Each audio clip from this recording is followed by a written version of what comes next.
Have good afternoon written here, but I'll change that to good evening, everybody. Thank you and God bless you. I can't imagine how much dedication it takes to commit this much to our democratic process, and I appreciate it. You haven't started the timer yet, have you? Good. All right, good. All right. My name is Patrick Martin, and I'm an English teacher. I'm a high school English teacher in Charleston County. I've been teaching for 23 years, and I appreciate you hearing my testimony today. It means a lot to me. When I was in 6th grade, my social studies teacher taught a lesson about communism, and that afternoon on the ride home in my dad's pickup truck, I told him it sounded like a pretty good idea. The concept seemed downright utopian to my 11-year-old self. What ensued next was a conversation that really never ended until my father passed away last year. A conversation about the complexities of government and societies, a conversation on so many levels with pros and cons and dissecting truth from propaganda. A conversation that led to understanding instead of fear, and a conversation that led me to want to be a teacher. I'm here today as a teacher and also a parent of a 14-year-old and a 2-year-old. I have deep roots in South Carolina. I actually have former Speaker of the House, Edgar Brown's chamber chair in my classroom. He gave it to my grandfather who worked here at the State House.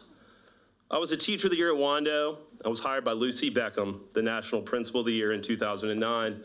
The year I was hired, she gave me 2 pieces of advice: de-escalate and trust the system.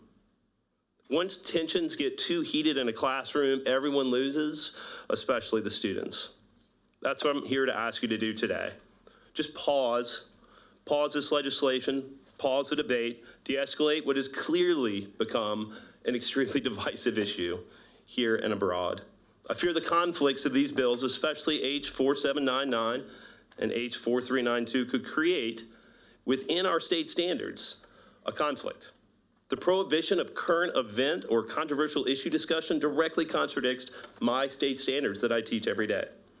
In regards to the specific phrases, controversial issues of public policy or social affairs, well, the standards are riddled with directives for teachers to guide their students through complex text with specific care to cultural and historical context. The standards demand that students evaluate and critique such arguments, formulate their own arguments, not to be hidden, but to be communicated with their peers inside the classroom. These include calls to action and plan action steps to change communities with their unique ideas.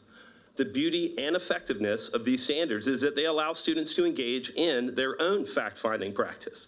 They're encouraged to inquire and communicate and converse just like I did with my father.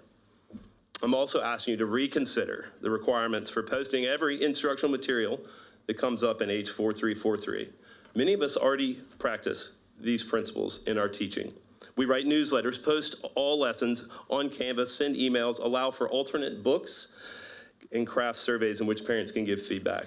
I'm here today to ask you to trust the system, trust teachers, trust students, and trust parents to engage in fruitful and rich conversations in which we can find an organic and beneficial discourse.